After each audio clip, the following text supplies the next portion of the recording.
Entonces, vamos a hablar sobre inflamación. Cuando un paciente tiene un daño en la córnea, va a venir con estos síntomas. Como está muy inervado la córnea, el paciente va a tener mucho dolor y va a sentir dolor de los ojos. Como la córnea es muy sensible, va a tener fotofobia, la luz le va a molestar. El paciente va a decir, doctor, la luz me está molestando, va a estar cerrando los ojos, va a estar con lagrimeo, ¿sí? Va a disminuir la visión porque es un medio transparente. Usted sabe que la córnea es un medio transparente.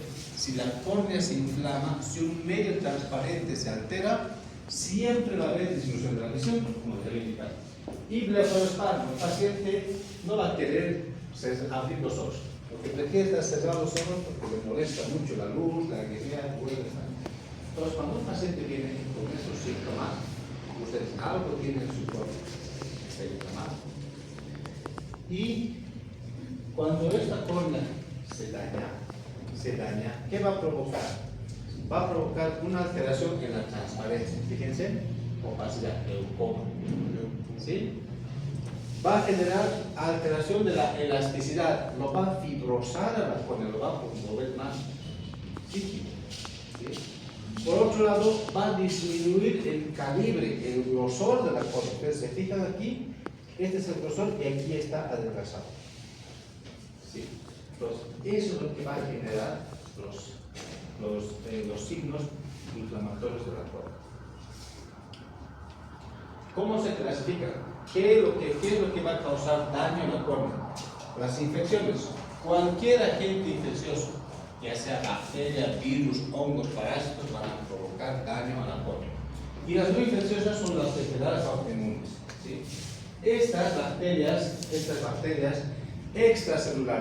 extracelulares, para ingresar a la córnea, para causar daño, lo que tienen que provocar primero es un daño en el epitelio. La primera capa del epitelio de la córnea, el epitelio de la córnea, tiene que dañarse para que puedan ingresar las bacterias. Es como nuestra piel. Si nosotros nos hacemos una herida en nuestra piel y no lo curamos, se va a infectar. Puede llegar hasta los huesos, ¿no? Y hasta la vía sanguínea y provocar una sepsis, el paciente puede fallecer, ¿no? Entonces, lo mismo, el ojo, para poder ingresar bacterias, tiene que dañarse el epitelio. Entonces, el epitelio se daña, ingresa bacterias, infecta la córnea adentro del ojo y daña todo el ojo y el paciente queda ciego totalmente, ¿sí? ¿Qué bacterias va a provocar esto? Pseudomonas, estafilococos, streptococos o cualquier otro agente bacteriano, cualquier. Esas son las más comunes. Entonces, inicialmente vamos a ver estos puntitos que llamamos queratinas. Cuando esto va aumentando, va a generar un defecto epitelial grande. Esta zona amarilla que ustedes ven aquí significa que en esta zona no hay epitelio. Entonces, en este caso, pues, para ver esa defecto epitelial se ha instilado una gota de fluoresceína. Entonces, al colocar fluoresceína, vamos a ver eso. ¿Sí? Ahora, ¿qué condiciones predisponentes? ¿Por qué aparecen? Traumas. El paciente se cae, se golpea, se cae de frente, alguna vez le entra una basura, está soldando, amolando, le entra una chispa, ¿no? O incluso también he visto pacientes cuando tienen accidente de tránsito y sale la bolsa de aire del volante. Entonces sale toda la cara y no le has dado tiempo para cesar los ojos. Inmediatamente lo que genera es como un trauma así, los asco, ¿no? Entonces, esto puede provocar traumas. El ojo seco, pacientes que tienen Sjögren, pacientes que tienen cualquier enfermedad autoinmune, ya sea artritis reumatoide, lupus, psoriasis, por ejemplo, enfermedad inflamatoria intestinal, enfermedad de Crohn, o cualquier otra que ustedes conozcan, puede provocar ojo seco. Aquellos que tienen déficit de vitamina A, seroftamina. Las personas que tienen déficit de vitamina A generalmente son pacientes que están en provincias, ¿no? Donde no llega frutas y verduras. Yo estuve en una provincia donde llegaba el camión una vez a la semana. Una vez a la semana me iba. Entonces, esa semana se llegaba y compraba productos para toda la semana. Y una semana de esas, como estábamos en época de lluvia, no ha llegado el camión. Entonces te tienes que aguantar para comer lo que había, ¿no? Entonces, es eso. Entonces, son los pacientes que están en las provincias también. Porque aquí en la ciudad, ¿quién no come friaturas? A pesar que hay algunos que les gustan, ¿no? Como papa frita, pollo frito, papa frita, pollo frito, ¿no? ¿Sí o no? Entonces, eso, ¿no? Abuso de medicamentos, los corticoides. Son pacientes que usan los que tienen enfermedades autoinmunes, usan corticoides por mucho tiempo, años. O los anestésicos tópicos. Anestésicos. A veces el paciente viene con dolor del ojo, nosotros les instilamos una gotita de anestésico y les calma el dolor. Y ellos lo que quieren es que les vendamos o que les recetemos ese anestésico. Pero el anestésico no está a la venta. No está a la venta. Porque justamente lo que hace es generar ese defecto epitelial. Entonces va a dañar el epitelio, va a ingresar bacterias, vamos a empeorar su situación, ¿no? Entonces el paciente, cuando está con estas queratitis, yo le voy a dar tratamiento. Lo primero que va a calmar cuando el tratamiento es efectivo es el dolor. No se le voy a dar gotas para que use, y si está haciendo efecto, lo primero que el paciente va a sentir es menos dolor. Es lo que va a pasar. Anomalías de los párpados. Son pacientes que están, por ejemplo, con parálisis facial. No pueden cerrar los ojos, ¿no? Algunos que han tenido trauma también vertebral. Entonces, estos no protegen al globo ocular, entonces va a ingresar bacterias, ¿no? Va a ingresar, va a provocar queratitis. El paciente no puedes estar con tu ojo abierto todo el tiempo. Alguna vez he visto a una paciente en el hospital Vietnam, una señora que le ha echado ácido en la cara. Cuando les echan ácido en la cara, toda la piel se retrae, así se retrae, se cicatriza y todo tracciona. El paciente no puede cesar, el ojo quiere cesar, pero está abierto y la córnea está expuesta todo el tiempo. Y entonces esa córnea se daña, provoca mucho dolor y se perfora. Daquiocistitis, cuando hay obstrucción de la vía lagrimal.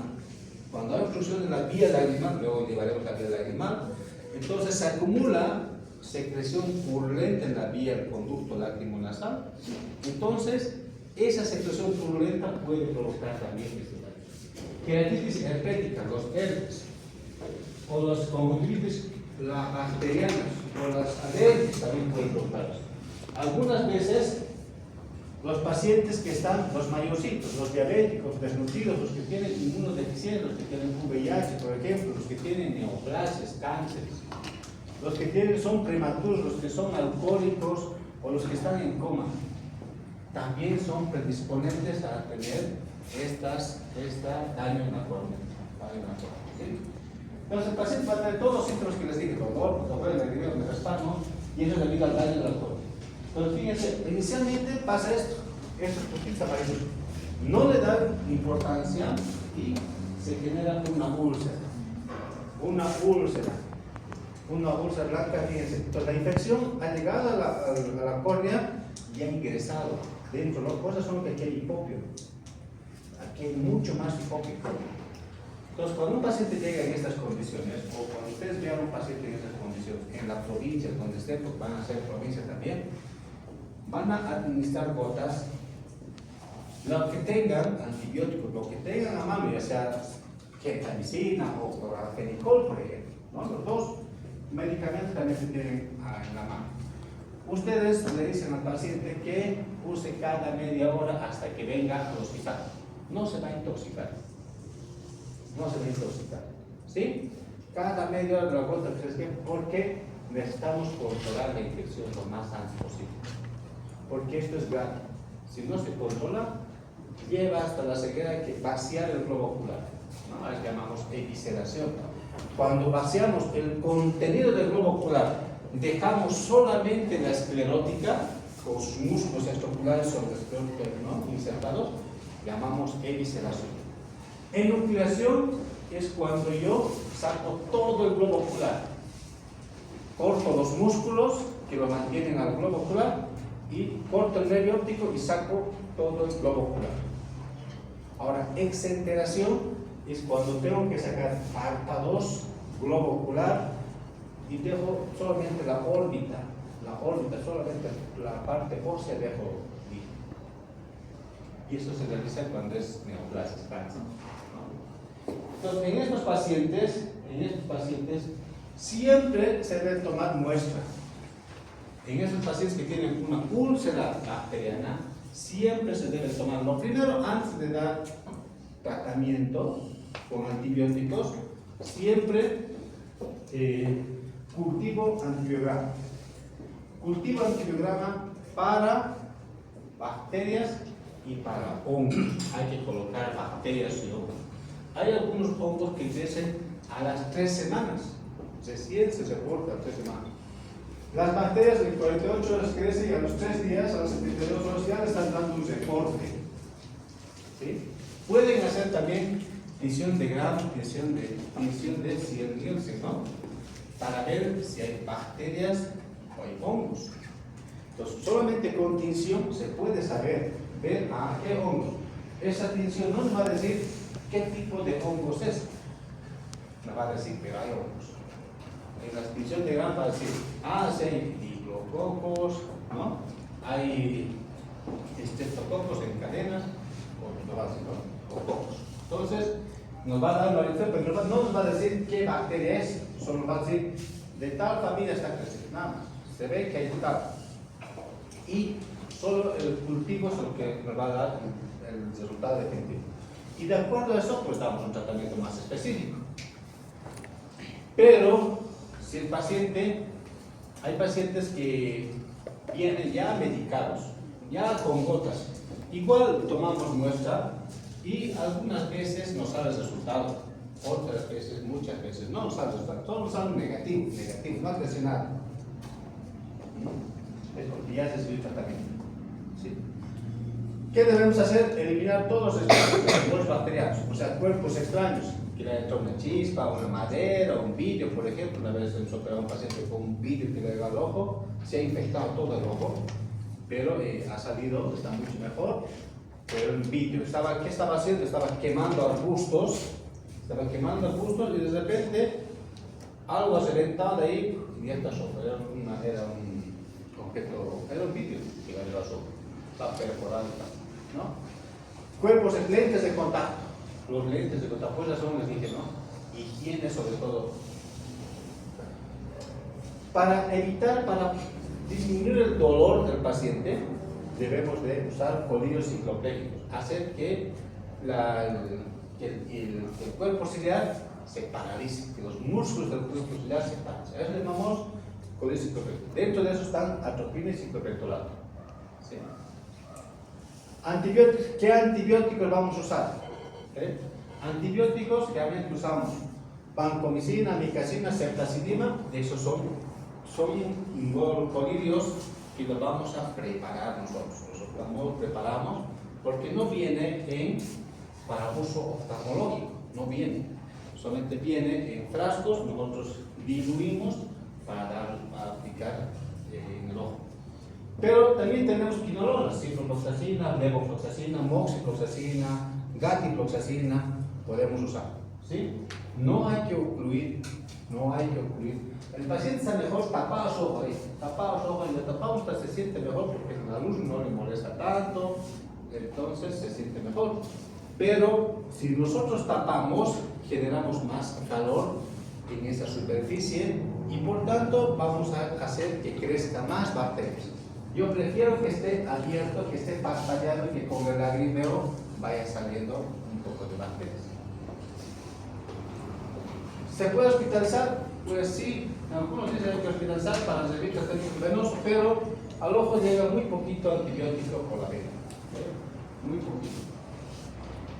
Ahora también hay bacterias intracelulares. Habíamos hablado de las extracelulares que necesitan que el epitelio se rompa, que haya daño. Ahora las intracelulares Estas no necesitan que el epitelio esté dañado, sino que directamente vía sanguínea llega hasta el globo ocular, a la córnea, todo el globo ocular y lo infecta directamente. Puede ser tuberculosis, sífilis, clamidia, pasto, principalmente el estreptococo viridans. ¿Sí? Ese tipo de bacterias puede provocar directamente. Alguna vez me ha tocado un paciente que les puedo decir, un paciente que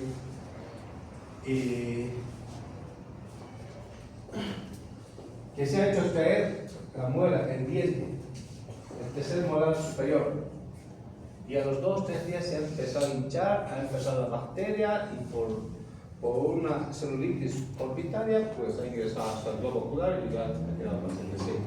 En 4 o 5 días quedan ciegos los pacientes. Queratitis micótica. Esto es grave.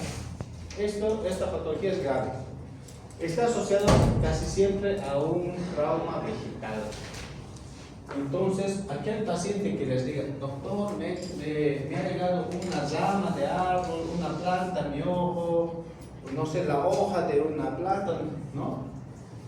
O estaba en el Chapare donde tanta vegetación y hay mucha humedad, entonces ahí debemos de sospechar en un paciente con micosis.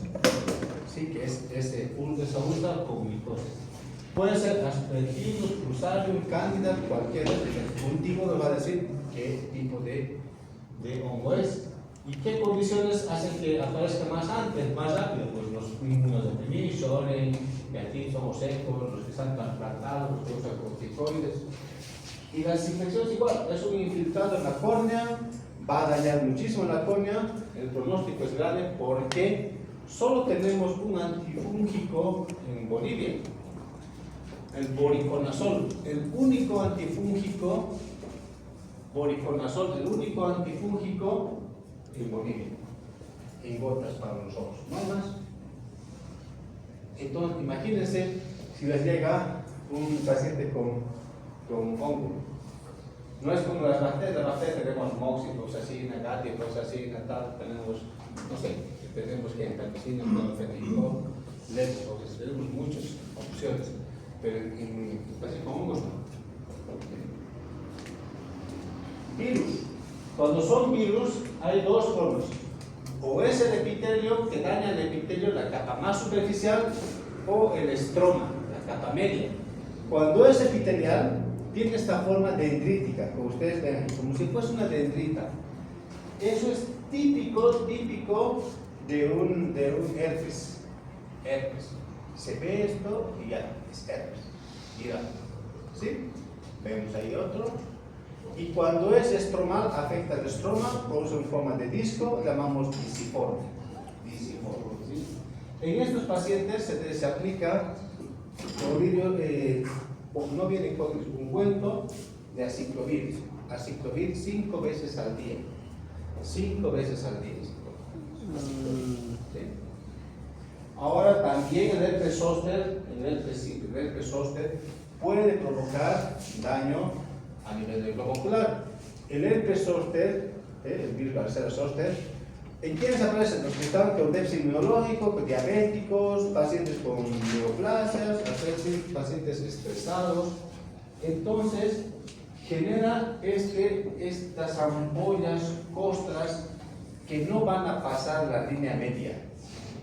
La línea media de la frente no lo va a cruzar al otro lado, solamente va a ser en un solo lado. Este es un herpes facial y de la nariz también solo hasta la mitad va a llegar, no va a pasar al otro lado. Eso es herpes.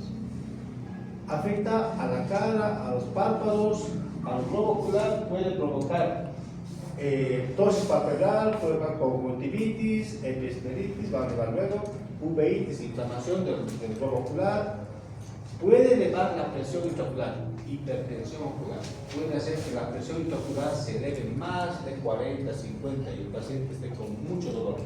En estos pacientes, si la presión se ha subido, entonces voy a dar una gota para bajar la presión. Además, voy a dar gotas para disminuir la inflamación, para que esa presión después se regularice y ya no tenga que usar gotas de por vida. Neuralgia posherpética. ¿Qué significa? Son pacientes que han sufrido herpes, en este caso faciales, pero hay pacientes que ustedes han visto herpes corporales, ¿verdad? Aquí en el cuerpo. Aquí a veces no dependerá de cualquier dermatólogo que afecte, pero van a tener. Y esos dolores siempre lo van a tener toda la vida. Toda la vida va a tener esos dolores. Esos dolores no van a desaparecer. Alguna vez en situaciones de estrés, en situaciones de frío, va a provocar un pinchazo. ¿Sí? En esos casos, solamente cualquier analgésico pueden tomar. Paracetamol, diclofenac, ibuprofeno. ¿Sí? Cuando el paciente tiene herpes facial que está afectando los ojos, debe tomar aciclovir 800 miligramos 5 veces al día. Aciclovir 800 miligramos 5 veces al día. Y también usar tópico, aciclovir en ungüento tánico 5 veces al día. ¿Sí? Parásitos. ¿Cuándo voy a actuar? ¿Cuándo voy a sospechar que el paciente tiene parásitos? Cuando el paciente es usuario de lente de contacto. Aquel que usa lente de contacto y no tiene buena higiene puede generar infección por la cartomueva y llevar hasta la ceguera. Es igual de grave su caso, lleva hasta la ceguera de los pacientes. ¿Qué tratamiento quirúrgico voy a hacer en este paciente? Si hay un leucoma, voy a quitar y voy a hacer un trasplante de córnea. Pero este trasplante de córnea da buen resultado cuando no hay neovasos. Cuando no hay neovasos, como ven aquí, no hay neovasos en la periferia. Entonces, bien, buen resultado. Pero cuando hay neovasos que están ingresando a la córnea, por más que trasplante, se haga trasplante, igual llevará a ser. ¿Bien? ¿Qué queratitis no infecciosas conocemos? 1. Úlcera marginal catasana. Fíjense, ustedes han de ver bastante blefaritis en los pacientes en las consultas. Hay bastante caspas, grasas en las pestañas. Eso entra al ojo, pega y genera esta queratitis. ¿No? Realmente estas bacterias, normalmente hay bacterias en las pestañas, que a veces son estafilococos y estreptococos. Hay bacterias, entonces los estafilococos generan proceso inflamatorio, llegan al globo ocular que infecta. Entonces, estos estafilococos son muy agresivos. Vamos a ver cómo van a afectar. Generalmente son periféricos, no son centrales como nosotros, son periféricos, en la periferia de la córnea donde más afecta. Hay una úlcera de Murin se llama, es una úlcera que se genera en la periferia de la córnea. Esto es debido a una vasculitis. Les dije que los pacientes, la córnea recibe nutrición de la lágrima, del humor acuoso y de las venas, los vasos que están llegando hacia el limbo esclerocorneal. Entonces, cuando los que están llegando al limbo esclerocorneal sufren un proceso inflamatorio, ¿sí? Un proceso de una autoinmune, puede provocar vasculitis y esto generar esta úlcera en la periferia. Va a afectar, son úlceras que afectan en la periferia. Vamos a ver ahí cómo en la periferia se va adelgazando esta zona. Aquí está haciendo una tomografía, vemos qué tan delgadito está a punto de perforar. ¿Sí? Entonces el tratamiento es quitar toda esta zona adelgazada y colocar un trasplante en esa zona. Lo malo es que aquí en Bolivia no tenemos, nadie va a donar sus ojos, ¿no? Hay tantos que fallecen al día, ¿no? Tantos que fallecen al día que serían buenos donantes para pacientes para que puedan hacer trasplantes de córnea, para hacer trasplantes de hígado, de riñón, corazón, pulmón, se hace todo eso en otros países. Lo malo es que no tenemos banco de tejidos en Bolivia. Como no tenemos banco de tejidos, entonces no se puede realizar ese tipo. Y además, la misma cultura, la gente piensa que cuando no va, el fallecido no va con todos sus órganos íntegros hacia el cementerio, que su alma no va a descansar en paz, que le sigue, etc. ¿no? Son culturas de nuestra gente, o sea, eso no vamos a poder cambiar. Vamos a cambiar en mucho tiempo, ¿no? Con la educación, ¿no? Cuanto más educado sea la persona, pues va a decir, lo que no necesite de mí, lo que si fallezco, pues que otra persona lo aproveche, ¿no? En Europa es así, que otra persona aproveche. Así es. Pues hay pacientes con úlceras asociadas a enfermedades sistémicas como la artritis, de hecho, Wegener, colesterolitis. En estos casos siempre se debe corregir o controlar la enfermedad sistémica primero. Si la enfermedad sistémica no se controla, si la enfermedad autoinmune no se controla, por más que hagamos tratamiento al ojo, o sea, al ojo lo que estoy haciendo es un tratamiento sintomático nada más, solo sintomático. Para controlar bien la enfermedad, o sea, el problema ocular, tengo que controlar la enfermedad primero, la enfermedad de base. Lo mismo pasa con los diabéticos, hipertensos. Primero tengo que controlar su enfermedad de base, por más que hago todos los ojitos, puedo hacer cirugía, láser, todo lo que quiera.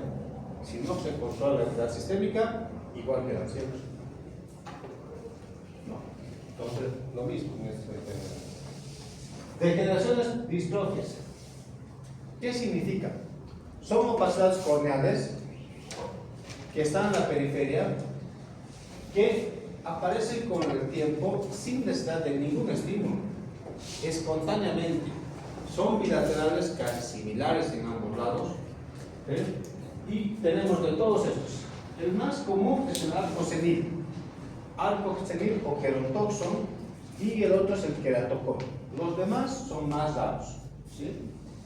Fíjense aquí, este es el arco senil, es como un anillo en la periferia del arco. Cuando este anillo aparece en una persona de 40 años o menor de 40 años, deben de sospechar de una hipercolesterolemia. O sea, este es una degeneración de la edad, de los pacientes mayores. Pero si aparece una persona joven, deben sospechar de una hipercolesterolemia. Entonces deben de pedir perfil, ¿no?, del colesterol. LDH, HDL, triglicéridos, colesterol total, etc.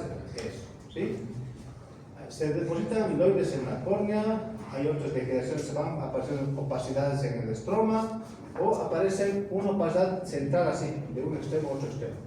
A eso le llamamos degeneración en banda. Esto generalmente ocurre cuando usan muchas gotas en los ojos, constantemente están con gotas. Otra distrofia que es grave es la distrofia endotelial de Fuchs. Les dije, cuando llevamos anatomía córnea, el endotelio tiene la función de... ¿Qué función tiene el endotelio? ¿Qué función tiene el endotelio?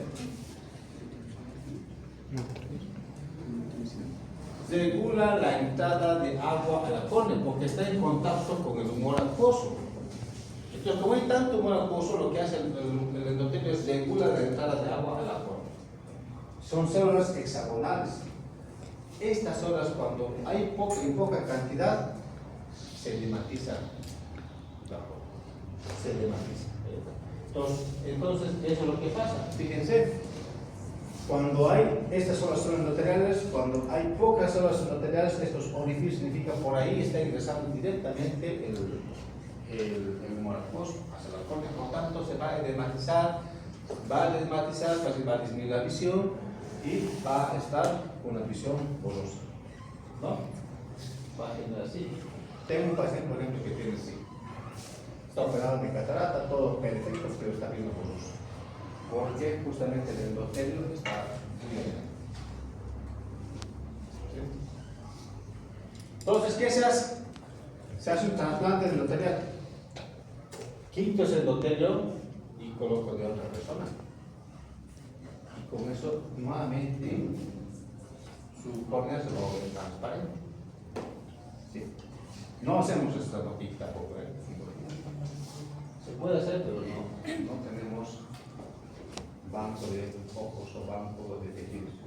Entonces, todo esto son hereditarios, son bilaterales, o sea, todas estas degeneraciones son hereditarias, bilaterales, progresivos. No hay una causa etiológica va progresando con el tiempo, aparece entre la segunda y cuarta década de edad, y lo que va a provocar es visual.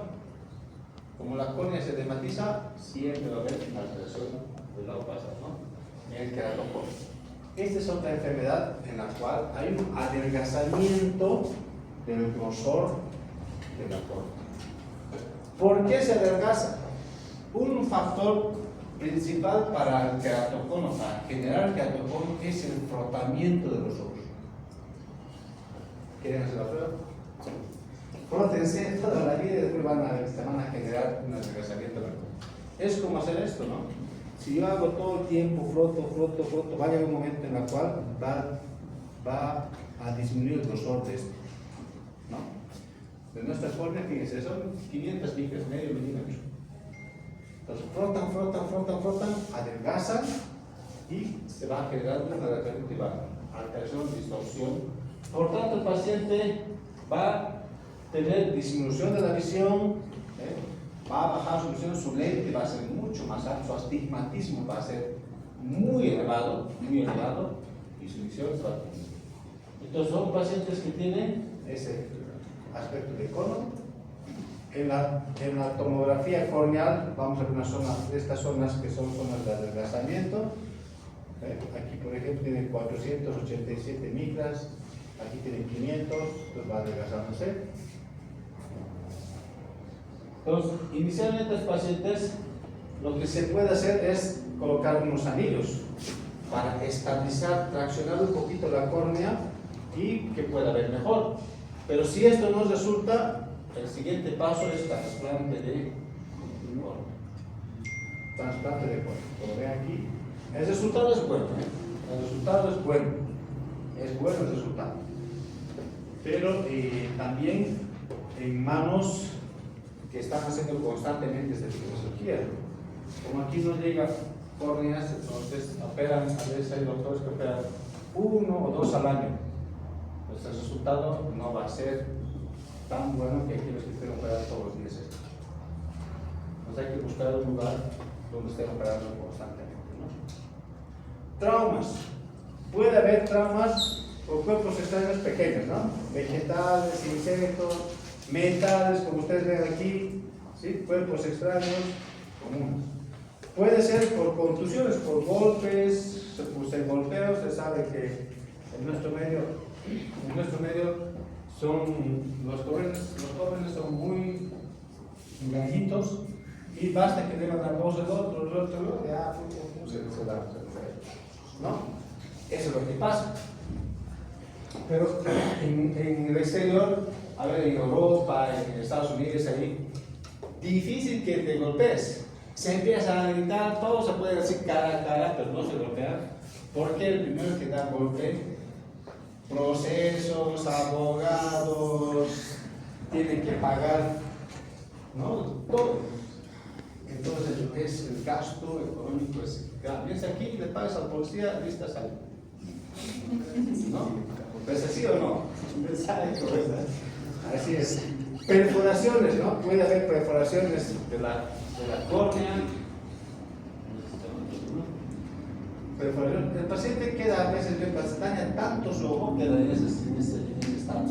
Perforaciones, se perfora el globo ocular, ¿Has visto a una señora alguna vez que tenía su saco de papas que lo había envuelto, lo había cerrado con un hilo, y entonces que no podía desamarrar, entonces al final agarra el cuchillo y en vez de cortar hacia abajo, a cortar hacia arriba, ¿no? Su córnea.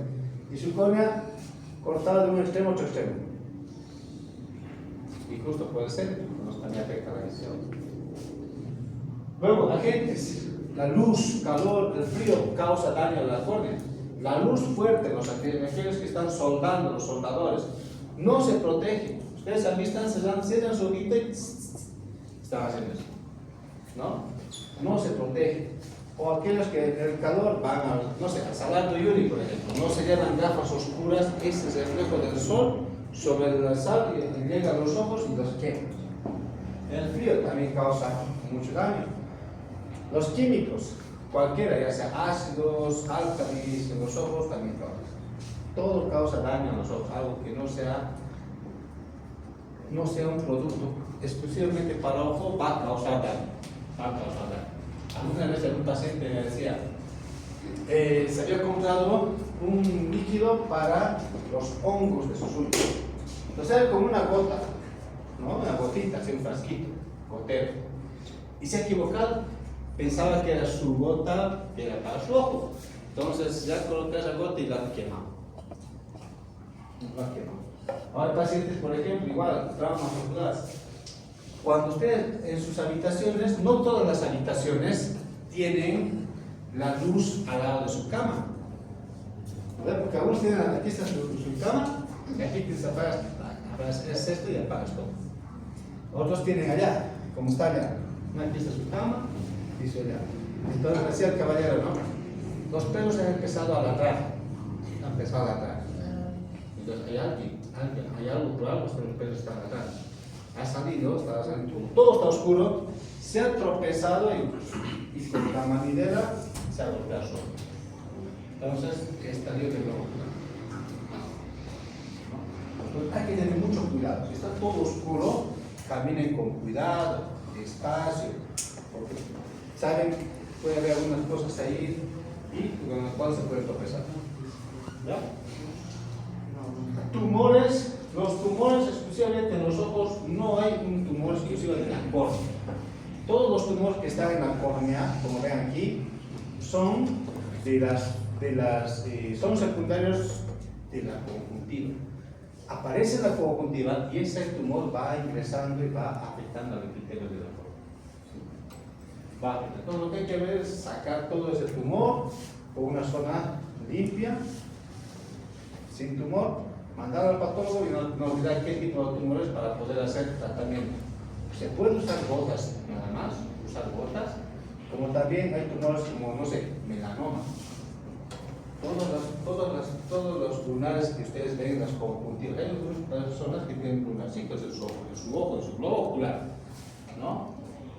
Deben de cuidarse del sol, principalmente. Deben usar una gafa que tenga filtro ultravioleta, caminar por las sombras. Si está en mucho sol, usar un sombrero, porque de eso aparece cáncer maligno. He visto, les puedo mostrar, no tengo aquí, pero tengo muchas imágenes donde hay bastantes neoplasias y llevan a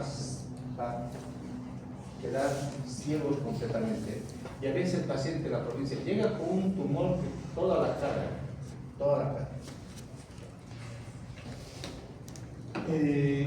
Por último, esclera. Estos son 3 diapositivas. Epiescleritis, escleritis. O está inflamado la superficie de la esclera o está inflamado toda la esclera. ¿Sí? Pueden ser simples nodulares, un solo nódulo, o puede ser forma difusa, o sea, todo el globo ocular está inflamado. Puede ser necrotizante. Cuando ustedes ven una zona negra, por ejemplo, debajo de la esclerótica, ¿qué está? ¿Qué estructura ocular está? Debajo de la esclerótica. ¿Qué? La capa externa, ¿quién la forma? Conjuntivo. Córnea y esclera. La capa media, coroides, cuerpo ciliar e iris. Entonces, debajo de la esclerótica, ¿qué hay? Coroides, y aquí en esta parte, aquí está el iris. De continuación del iris está el cuerpo ciliar y después está la coroides. Entonces, si la esclerótica se adelgaza, ¿qué voy a ver? Una mancha negra. ¿Qué estoy viendo? Es la uvea. La uvea. ¿Sí? Entonces, cuando se necrosa la esclerótica, se va a adelgazar y me va a permitir ver esa mancha negra. ¿Sí? ¿Cómo voy a diferenciar entre escleritis y epiescleritis? ¿Qué diferencia entre uno y otro? Hay una prueba que se llama test de la fenilefrina. Test de la fenilefrina. ¿Sí? La fenilefrina es un vasoconstrictor. Es un vasoconstrictor. Se le coloca una gota de esa fenilefrina en el globo ocular. ¿Y qué va a provocar? Una vasoconstricción. Imagínense así, todo el globo ocular está así rojo.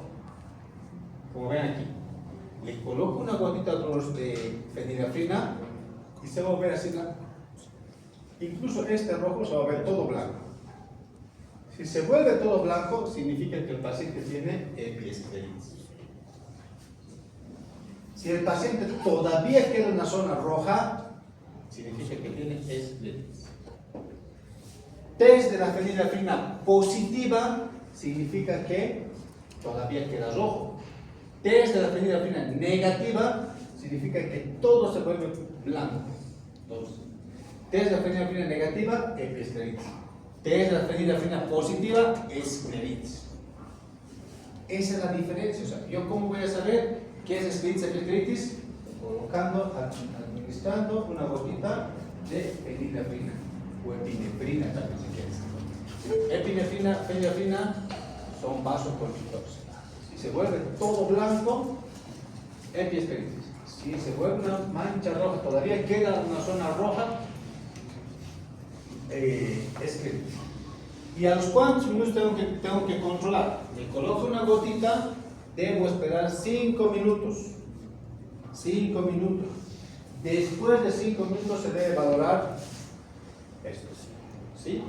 A los 5 minutos debe estar todo blanquito. Este es una patología menos agresiva. La escleritis es una patología más agresiva. Causas: cualquier enfermedad autoinmune, artritis, espondilitis anquilosante, psoriasis, reites, lupus, vasculitis, cualquier tipo de enfermedad autoinmune, principalmente en este caso. O sea que una manifestación, una enfermedad autoinmune sistémica, la primera manifestación de esta enfermedad puede ser en el ojo. O sea, yo veo un proceso inflamatorio, tengo que buscar este paciente que tiene escleritis, se presenta en pacientes que tienen enfermedades autoinmunes. Tengo que buscar alguna enfermedad autoinmune.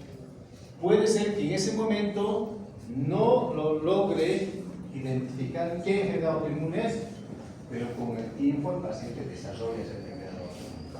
O sea que la primera manifestación de una enfermedad autoinmune puede ser en el ojo, una inflamación en el ojo. ¿Sí? La sintomatología. Diferencia entre los dos. Lo más importante, el dolor. El dolor ocular es muy intenso en la escleritis. Y es débil. Vamos a ver rojo, ardor, excitación, están rojos sus ojos, tal cosa. Pero lo más llamativo es el dolor. Ese dolor se va a irradiar hacia la mejilla, hacia los frenos, hasta la mandíbula. Disminución de la visión no hay en la escleritis. En la escleritis puede haber, si se deforma mucho la esclerótica, como se atrofia, puede deformarse, puede quedar desaparecido. Eso es todo. Ahora, ¿cuál es el examen?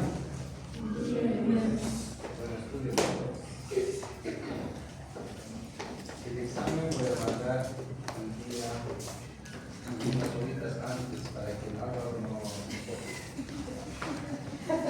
Bueno, van a pedir al Álvaro. El examen pasaba en la